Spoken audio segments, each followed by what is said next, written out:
How would you book it? Because we were talking about, among other things, we were talking about Lesnar Orton. Okay. He wants Orton to win. He's just like, oh man, it's whatever. I don't even know where he's coming from. I'm not that big an Orton fan. But how would you have, like, so when we talked about it, it was 1 week in from him coming back. So where I was at was Lesnar, off the bat, needs to win at the pay-per-view. Okay. I didn't know that Orton, this was before he debuted against The Miz. I think it was The Miz. I thought his first match was going to be at SummerSlam. So we all know about Lesnar and the steroids. No one's surprised, whatever. But going on that, him winning at UFC, whether he's on steroids or not, and Orton coming back straight from an injury, he could have that ring rust or whatever. It makes sense for Orton to lose. The first match. They could feud whatever. It's Orton, Lesnar's not going to be there every week anyway. No, of course not. So the way how I come in from it is Lesnar on steroids. Lesnar already, watch out. Him on steroids versus the guy who just came off of an injury is where my thought process comes from. Right. So you have Orton lose clean because he's. I keep thinking green, but it's not green. It's just that ring rust. But that doesn't mean that he needs to lose. Like, that doesn't end the feud. You have Brock Lesnar leave. Orton's still on the show. He's beating guys, getting better, building himself up. Then at Survivor Series or Royal Rumble or something, you have their second match against each other.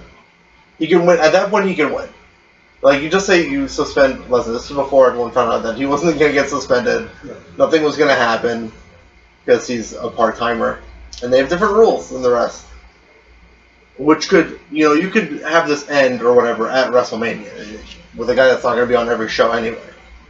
But how would you, at least to SummerSlam, the storyline going in, how would you book the feud? Oh, by the way, my feud still ends with Brock Lesnar beating Orton because I don't like Orton.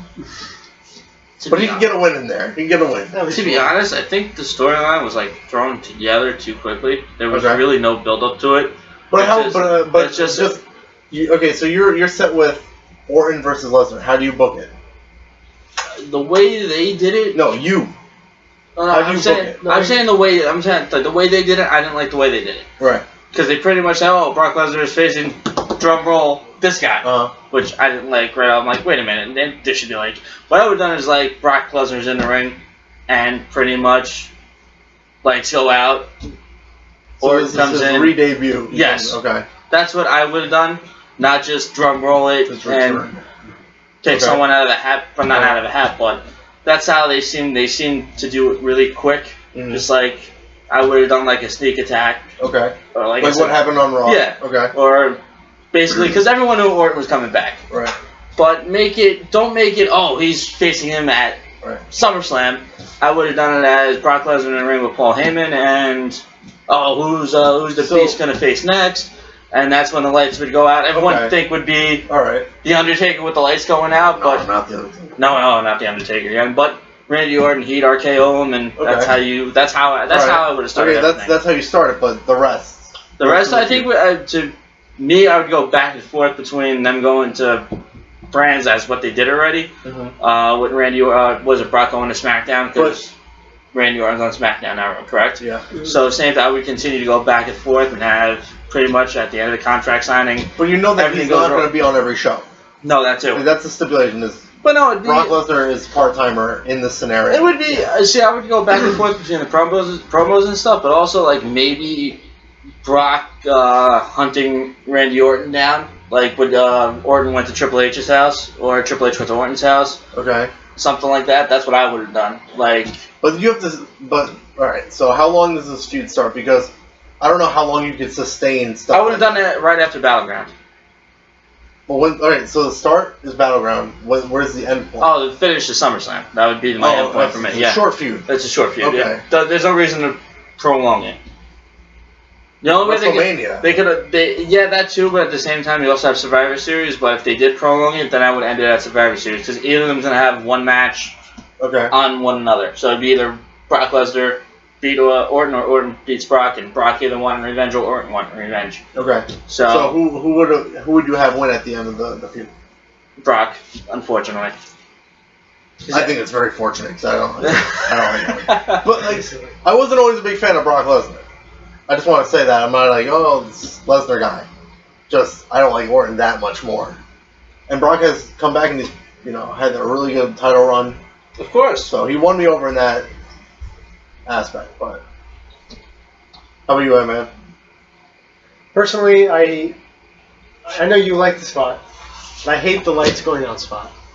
Hate it. It doesn't really match his gimmick either. Like the whole no, but now they use it for everybody. They don't just use it for the Undertaker now. Now they use it for random things. Wyatt's another one. I just can't stand the spot. I also can't. I can almost see why they did it so randomly with the drum roll. Again, I'm not particularly a fan of it, but I also am not a fan of when people attack people for no reason. There's literally no reason for Randy Orton to want to attack Brock Lesnar, right? Or vice versa. These two have been faced each other since what did they say? 2002. 2002. Yeah. When they were just both up and coming. When WWE accidentally showed the footage, we can't say they never fought each other. I do like that they brought in their old. We have another. Ignore it. Yeah. Ignore it. I do like that they brought in their old, their time at, what was it, FCW or OVW? Yes. OVW? Yeah. I like that. I thought it was pretty cool how they showed old footage of Lesnar, Benjamin, Orton, and Batista. Well, they're probably not going to show Benjamin anymore. But yeah, unfortunately. That sucks. That's too bad. Anyway. But I do like that I wish they would have focused more on that, on their history, how they both had kind of parallel, how Brock Lesnar's become this beast incarnate. But what's funny is that they also did it with John Cena and Randy Orton. They did. Or even Batista. They all have. But the big difference with is John Cena and Batista. I was like, one's on SmackDown, one's on Raw, and they both rose. That was cool. That actually I thought was a very cool storyline. Because although at the time it might have seemed random, they played on it perfectly. I thought that was textbook the way they did that. Cena and Orton, I think, just speaks for itself. They've had about a million matches. So many matches. I feel like we do need one more, though. One more Cena Orton match. Maybe a retirement match. Maybe like, send off. Not like whoever loses retires. Just like one of those Shawn Michaels, Ric Flair things. And that's a no contest, and they Even both though that retire. was a stipulation. I like that. They're both no contest, simultaneous retirement. I don't know. He kicks out of retirement. All right. Is that it? Well, he didn't. How do you book it? I would have focused more on their history and FCW. Randy Orton saying, it's funny how he said something about Brock Lesnar using performance-enhancing drugs, considering Randy Orton himself was suspended twice. I thought they could have played him on that. Because, look, in all honesty, all the stuff that goes on in wrestling nowadays, it's all over the internet. Yeah. We're not idiots. We know what's going on. We know why people are suspended now. Yeah. So just play on it. Bring some realism. Reality era, right? Bring that into it, Bring up their history, Have Paul Heyman bring up, you're a hypocrite. Yeah. You're talking about my client, but you yourself were caught twice. Suspended twice. For this. Bring up the fact that Randy Orton's, why is he acting like such a good guy now? When he's going around taking dumps in divas' purses and all that stuff. Neither of these guys are really a class act. I mean, I will say Randy Orton has toned it down since he got married, I guess. Yeah. Well, he got married while he was away. But it would be whatever it is. It would be a classic heel tactic for Heyman to focus on the history of Randy Orton. Yeah. To say, you know what, you're not everything you're saying you are. This is what you are. You're no better than my client, really. Like I said, just bring in more realism. Where does so it starts at Battleground or whatever. Where does that I do like. I like the idea of starting it off a little earlier. Again, it's just tough when you break out a random feud like this. I mean, how can you really start it without either a drum roll or a random sneak attack that makes no sense? Well, how do you book from beginning to the end of the feud where either Brock Lesnar or I would have Randy Orton. I just said Brock continually Brock hitting or Lesnar. Yeah. Brock Lesnar. No, I said Brock or Lesnar. One or the other. Lesnar or Orton wins. Well, you would have to have. I think there's a couple matches. But like Brock Lesnar is like I already said what I think. What I would say is over the first few weeks of the feud, have Randy Orton hitting sneak attacks. You know, he knows he's not 100%. He knows he's just off the DL, so he's not going to face Lesnar, up front. He's just going to continuously come in from nowhere. But then on Randy Orton's one of his first matches back, have Lesnar show up, beat him down, and just make it that much more personal. Say, yeah, Randy Orton can hit this from out of nowhere, but in a fair match, right. That's not going to cut it. Right. Because now Lesnar's just got this one guy in his sights. Those sneak attacks aren't going to have the same effect. If you want to cut this part out, this is just a funny idea I had. How about Randy Orton say, hey, you think you were injecting yourself with steroids, but it was actually Cowboy Bob Orton's blood, and now you have hepatitis. Wow, I'm not cutting that out. But no. But like, who wins? How many matches do they have, or where does it end? SummerSlam or whatever one of the pay-per-views is going to be. I would say have 2 matches, but don't have the matches cut each other out. One thing I can't stand is they'll have somebody win one match, the other guy wins the third. Yeah. I mean the second, yeah. and then you have the third match. That's a tiebreaker. The tiebreaker. I think that's old. That's annoying. That makes feuds way too long, especially since they're going to be on 2 different brands. Right. And one's part-timer. He's not even going to be on Raw all the time. So it makes no sense for it to be a long feud. I agree with John. It should be short. At most 2 matches. Okay. And have the same guy win. Have the same guy win twice. Don't do this. But I can see them having a longer feud because of the fact that now there's 2 different shows. It's going to be 2 months at least between each SmackDown pay-per-view, each Raw pay-per-view. So they're already going to have the elongated feuds. Right. Added to the fact that Lesnar's part-time, so he's not even going to be at every show or every pay-per-view. Right.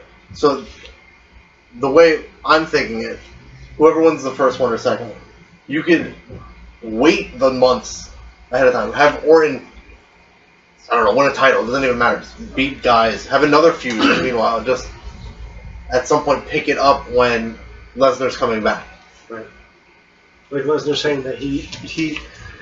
Yeah, no, I can see what you're saying. Yeah. Especially if Lesnar wins the last match they had, while he's gone, Orton wins the title. Now Lesnar's back. He's like, last time I fought you, you lost. How about we go again? Right. With that title. Yeah, I can see that working too. All right. Interesting thoughts. Gotta wrap it up. Okay. We can do it. We can end that right now. Right now? Yeah. All right. You guys enjoy SummerSlam. Enjoy NXT Brooklyn TakeOver 2. And we'll see you guys. The 2 matches on Brooklyn TakeOver 2. That we know. That we remember. No, there are only 2 matches. Yep, that's it. There's only 2. Enjoy them. Just a bunch of dark matches. And hopefully we'll be doing this weekly. Hopefully. We're back. Yeah. Yeah. In HD. Yeah. In HD. Yeah. Yeah. Yeah. All right. Take care, guys. Bye. Bye. Or Rusev. Rob's.